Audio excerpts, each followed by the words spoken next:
Hi friends, good afternoon ಎಲ್ಲರಿಗೂ. ನಾವು MSc Kannada ಲಾಗ್ಸಿಂದ video ಮಾಡ್ತಿರೋದು. ಸೊ ಇವತ್ತು ನಮ್ಮನೇಲಿ ಸ್ಪೆಷಲ್ ಆಯಿತು ರವೆ ಉಂಡೆನ ಮಾಡ್ತಾಯಿದ್ದೀವಿ. ಸೊ ನಾವು ಹೇಗೆ ಮಾಡ್ತೀವಿ ಅಂತ ನಾನು ವಿಡಿಯೋ ಮಾಡ್ತೀನಿ. ನಾವು ಇಲ್ಲಿ ಒಂದು ಅರ್ಧ KGನ ಬೆಂಗಳೂರು ರವೆ ತೊಗೊಂಡಿದ್ದೀನಿ. ಈ ಬೆಂಗಳೂರು ರವೆನ ಸ್ವಲ್ಪ ತುಪ್ಪ ಹಾಕಿ ಹುರಿದಿದ್ದೀವಿ. ಅಂದರೆ ಈ ಹದಕ್ಕೆ ಹುರ್ಕೊಂಡಿದ್ದೀವಿ. ಸ್ವಲ್ಪ ಫ್ರೈ ಆಗಬೇಕು ತುಪ್ಪದಲ್ಲಿ, ತುಂಬ ಚೆನ್ನಾಗಿ ಬರುತ್ತೆ ಅಂತ. ಸೊ ಇದ್ರ ನೆಕ್ಸ್ಟು ನಾವು ಬಾದಾಮಿ ಮತ್ತು ದ್ರಾಕ್ಷಿ ಗೋಡಂಬಿನ ತುಪ್ಪದಲ್ಲಿ ಹುರಿದಿಟ್ಕೊಂಡಿದ್ವಿ. ಮತ್ತು ಒಂದು ಫುಲ್ಲು ಕಾಯಿನ ತುರಿದಿಟ್ಕೊಂಡಿದ್ದೀನಿ, ಒಣ ಕೊಬ್ಬರಿನ. ಸೊ ಅದು ಹಾಕೋದ್ರಿಂದ ಟೇಸ್ಟ್ ಚೆನ್ನಾಗಿರುತ್ತೆ. ನೆಕ್ಸ್ಟು ನಾವು ಒಂದು 1/4 kg ಸಕ್ಕರೆನ ಪುಡಿ ಮಾಡಿ ಇಟ್ಕೊಂಡಿದ್ದೀವಿ. ಯಾಕೆಂದರೆ ನಾವು ಹಾಗೆ ಡೈರೆಕ್ಟು ದಪ್ಪ ಸಕ್ಕರೆ ಹಾಕೋದಿಲ್ಲ. ನಾವು ರವೆ ಉಂಡೆಗೆ ಪುಡಿ ಮಾಡಿ ಸಕ್ಕರೆನೇ ಹಾಕೋದು, ಚೆನ್ನಾಗಿರುತ್ತೆ ಅಂತ. ಮತ್ತು 1 ಕಪ್ ಹಾಲನ್ನ ತೊಗೊಂಡಿದ್ವಿ, ಅದು ಉಂಡೆ ಕಟ್ಟಲಿಕ್ಕೆ. ಸೊ ಈಗ ನಾವು ರವೆ ಉಂಡೆನ ತಯಾರಿ ಮಾಡ್ತೀನಿ.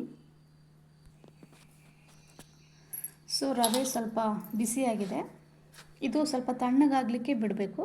ತಣ್ಣಗಾದ ನಂತರ ಇದಕ್ಕೆ ಎಲ್ಲ ಮಿಕ್ಸ್ ಮಾಡಿ ಉಂಡೆನ ಕಟ್ಟಬೇಕು. ಸೊ ಇದು ತಣ್ಣಗಾಗಲಿಕ್ಕೆ ಒಂದು 5 ನಿಮಿಷ ಬಿಡ್ತೀನಿ. ರವೆ ಈಗ ಫುಲ್ ತಣ್ಣಗಾಗಿದೆ. ಈಗ ಅದಕ್ಕೆ ಎಲ್ಲ ಮಿಕ್ಸ್ ಮಾಡ್ಕೊತಾ ಇದ್ದೀನಿ. ಹುರಿದಿಟ್ಟಿರೋ ಅಂಥ ಬಾದಾಮಿ ದ್ರಾಕ್ಷಿ ಗೋಡಂಬಿನ ಹಾಕ್ತಾಯಿದ್ದೀನಿ. ಮತ್ತು ಕಾಯಿ ತುರಿನ ಹಾಕ್ತಾಯಿದ್ದೀನಿ. ಒಣಕಾಯಿನ ತುರಿದಿಟ್ಕೊಂಡಿದ್ದೀವಿ, ಒಂದು ಫುಲ್ ಕಾಯಿನ. ಯಾಕೆಂದರೆ ಕಾಯಿ ಹಾಕಿದಷ್ಟು ಅದು ಬಾಯಿಗೆ ತಿನ್ನಲಿಕ್ಕೆ ಚೆನ್ನಾಗಿ ಸಿಗುತ್ತೆ ರವೆ ಜೊತೆಗೆ. ಸೊ ಅದಕ್ಕೆ ನಾವು ಕಾಯಿನ ಹಾಕ್ತಾಯಿದ್ದೀವಿ.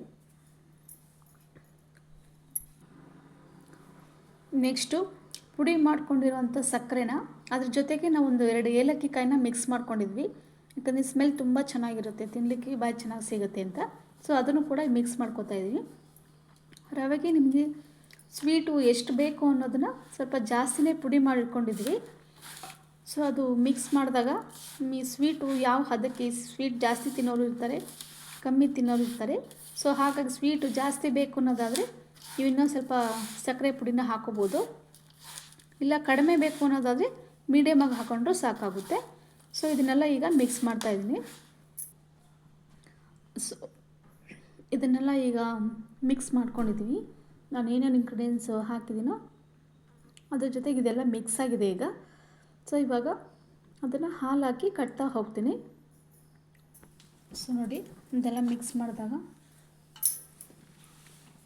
ರವೆ, ಕಾಯಿ, ಅದು ಹುರಿದಿಟ್ಟಿರೋ ಅಂಥದ್ದೆಲ್ಲ ಚೆನ್ನಾಗಿ ಸಿಗುತ್ತೆ. ಸೊ ನೋಡಿ, ಈಗ ಹಾಲು ಹಾಕ್ಕೊತಾ ಇದ್ವಿ. ಅಷ್ಟು ಒಂದೇ ಸರಿನೇ ಹಾಕೋ ಅವಶ್ಯಕತೆ ಇರಲ್ಲ. ಸೊ ಸ್ವಲ್ಪನೇ ನೀವು ಹಾಲು ಹಾಕ್ಕೊಂಡು ಮಿಕ್ಸ್ ಮಾಡಿಕೊಂಡು ಅದನ್ನು ಕಟ್ತಾ ಹೋದರೂ ಸಾಕು. ಸೊ ನೋಡಿ, ಈ ಥರ ಅದನ್ನು ಇಷ್ಟು ಮೀಡಿಯಮ್ಮಾಗಿ ಈ ಥರ ಉಂಡೆ ಮಾಡಿ ಇಡ್ತೀವಿ. ನಿಮಗೆ ಇನ್ನೂ ದಪ್ಪ ಉಂಡೆ ಬೇಕು ಅನ್ನೋದಾದರೆ ಜಾಸ್ತಿ ತೊಗೊಳ್ಳಿ. ಸೊ ಸಣ್ಣದೇ ಚಿಕ್ಕದೇ ಸಾಕು ಅನ್ನೋದಾದರೆ ಈ ಮೀಡಿಯಮ್ ಇದ್ದರೂ ಸಾಕು. ನೋಡಿ, ಈ ಥರ ಬರುತ್ತೆ.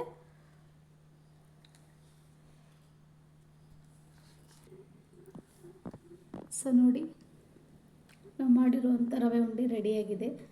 ಸೊ ಬೇಗನೂ ಆಗುತ್ತೆ, ಟೇಸ್ಟಿ ಚೆನ್ನಾಗೂ ಇರುತ್ತೆ. ಮಕ್ಕಳು ಕೂಡ ಏನು ತಿಂಡಿ ಇಲ್ದಾಗ ಈ ಥರ ಮಾಡಿಕೊಟ್ರೆ ತುಂಬಾ ಇಷ್ಟಪಟ್ಟು ತಿಂತಾರೆ. ಸೊ ನಾವು ಮಾಡಿರೋ ಈ ರೆಸಿಪಿ ನಿಮಗೆ ಇಷ್ಟ ಆದರೆ ಪ್ಲೀಸ್ ಲೈಕ್ ಮಾಡಿ, ಶೇರ್ ಮಾಡಿ, ಸಬ್ಸ್ಕ್ರೈಬ್ ಮಾಡ್ಕೊಳ್ಳಿ. ನಮಗೂ ಸಪೋರ್ಟ್ ಮಾಡಿ. Thank you.